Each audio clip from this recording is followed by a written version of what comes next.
పూజలు చేస్తున్నాం, జపాలు చేస్తున్నాం, అన్నీ చేస్తున్నాం, వ్రతాలు చేస్తున్నాం, అన్నీ చేయాలి.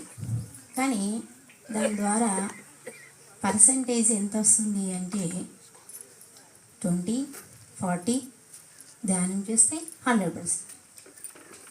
కానీ ధ్యానం చేయడం వల్ల ఏంటి అంటే సంతృప్తిగా ఉండగలుగుతాం. ధ్యానం చేయకపోతే అసంతృప్తిగానే మిగిలిపోతాం. మనము పుడుతున్నాం, వస్తున్నాం, వెళ్తున్నాం, తింటున్నాం, ఉంటున్నాం, పనులు చేస్తున్నాం. కానీ ఆఖరి జీవితం ఏమిటి? మన గమ్యం ఏమిటి? అసలు మనం పుడుతున్నాం, చేస్తున్నాం అంటే కారణం ఏమిటి? ఆత్మ పర్పస్ ఏమిటి? దేనికోసం వస్తుంది? ఎప్పుడైనా గ్రహించుకున్నామా? లేదు. ఇప్పుడు సంసారం, పిల్లలు. నేను కూడా ఒకప్పుడు అలాగే అనిపించేది. తింటున్నాను, జాబ్ చేస్తున్నాను, అంతే, అదే ప్రపంచం అనుకున్నాను. తర్వాత నాకు ఆలోచన వచ్చింది, ఇదంతా అయిపోయిన తర్వాత ఏమిటి జీవితము అనిపించింది. అంటే జీవితం అంటే ఇది కాదు. మనకి ఇంకా చాలా లోకాలు ఉన్నాయి. మనమే భూమి మీదకి ఎందుకు వచ్చామంటే పాఠాలు నేర్చుకోవడానికి వచ్చాం. భూమి అంటేనే పాఠశాల. ఈ పాఠశాలకు వచ్చినప్పుడు నేర్చుకోవాలి, మరి పాస్ అవ్వాలి. కుటుంబం ఎందుకు ఉంటుంది? కుటుంబం సభ్యుల్లో బాధలు ఎందుకు వస్తున్నాయి? వ్యతిరేకత ఎందుకు వస్తున్నాయి అంటే వారి ద్వారా మనము నేర్చుకోవాలి. సహనంగా ఉంటామా లేదా అనేది ఒక పరీక్ష. మరి అది ఎవరు తెచ్చుకున్నారు? మనమే కదా. అంటే మనం ఆల్రెడీ ఎంచుకుంటాం.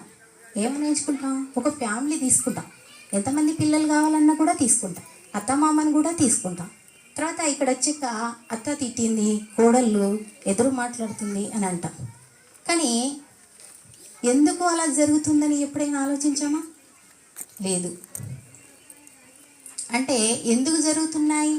సత్యం తెలుసుకున్నాం అనుకోండి, కర్మ సిద్ధాంతం తెలుసుకున్నాం అనుకోండి, మనకు బాధ అయ్యేదు. వాళ్ళు ఎందుకు అంటున్నారు అనేది మనకు అర్థమవుతుంది. ఇక్కడ ముఖ్యంగా ఏంటంటే ఎవరైతే ఒక వ్యక్తి వల్ల బాధపడుతున్నామంటే వాళ్ళు మన కర్మ కొద్దీ వచ్చారు. కర్మ కొద్దికి వచ్చారు కాబట్టే బాధ ఇస్తుంది. ఎవరు ఎక్కువగా బాధపడితే వాళ్ళే కర్మ తెచ్చుకున్నట్టు.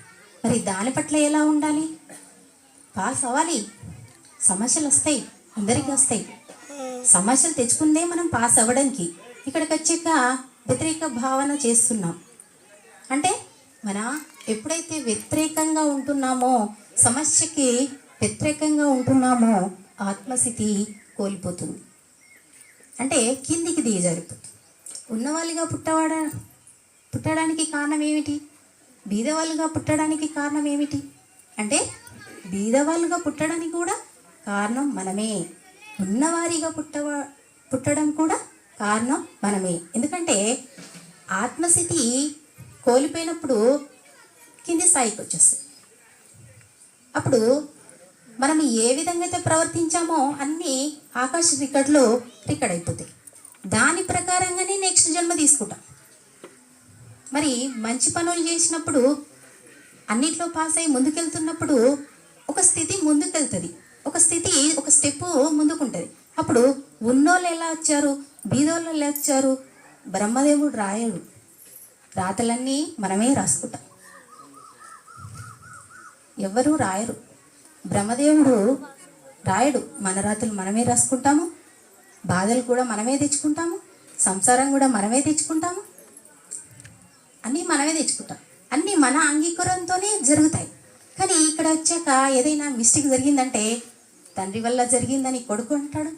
కొడుకు నా మాట వినట్లేదు, నాకు ఎదురుగా సమాధానం ఇస్తున్నారని తండ్రి అంటారు. ఎందుకు జరుగుతుంది అంటే విశ్వంతో కనెక్ట్ అవ్వట్లేదు, విశ్వాసంగా ఉండట్లేదు. విశ్వంతో కనెక్ట్ అయినప్పుడే విశ్వాసం అనేది తెలుస్తుంది. విశ్వాసాన్ని కోల్పోతున్నాం. ఎప్పుడైతే విశ్వాసాన్ని కోల్పోతున్నామో అసంతృప్తికి కారణం. ఎవరైనా సంతృప్తిగా చనిపోయిన వాళ్ళు ఉన్నారా? ఇక్కడ ఎవరైనా చూసామా? ఏదో ఒక కారణం, భూమి విషయమా, ఆస్తి లేదనా, మరి అనారోగ్యాల, ఏదో ఒక కారణంగా చనిపోతున్నాం. కానీ సంతృప్తిగా ఎవరు చనిపోయి అసంతృప్తితోనే చనిపోతున్నారు. ఎందుకంటే విశ్వంతో కనెక్ట్ అవ్వలేము, సత్యము తెలుసుకోలేము. అసంతృప్తితో ఎందుకు చనిపోతున్నాం అంటే సరికాని వ్యవస్థలో ఉన్నాం. అంటే క్షణాలలో మరిగిపోయే ఆనందాలకి అలవాటు పడుతున్నాం కాబట్టి దుఃఖం అనేది వస్తుంది. క్షణాలలో మరిగిపోయే ఆనందం ఏమిటి అంటే ఇల్లు కావచ్చు, భూమి కావచ్చు, ఆభరణాలు కావచ్చు, ఏవైనా కావచ్చు, అవన్నీ శాశ్వతం కావు. అది జస్ట్ ఒకవేళ ఇల్లు కొన్నామనుకోండి కష్టాలు వెళ్ళిపోయినాయా? జాగ కొన్నామనుకోండి కష్టాలు వెళ్ళిపోతాయా? లేదు. ఎందుకు వెళ్ళట్లేదు? అది శాశ్వతమైన ఆనందం కాదు. శాశ్వతమైన ఆనందం పట్టుకోవాలంటేనే బ్రహ్మానందం వస్తుంది. మనము శాశ్వతమైన ఆనందాన్ని పట్టుకోకుండా అశాశ్వతమైన ఆనందాన్ని పట్టుకుంటున్నాం కాబట్టి మనం దుఃఖానికి కారణమవుతున్నాం. సత్యం అంటే తెలుసుకోలేకపోతున్నాం. అందుకనే ప్రతి ఒక్కరు కూడా కర్మ సిద్ధాంతాన్ని తెలుసుకుంటే అసలు బాధలే వేయవు.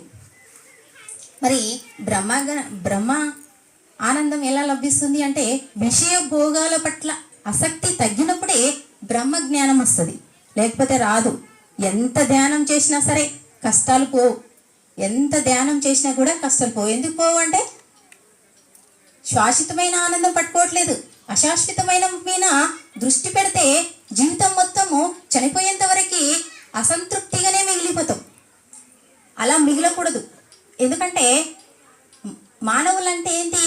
84 లక్షల జీవుల్లో అద్భుతమైన మానవ జన్మ. ఈ జన్మ వచ్చిందంటే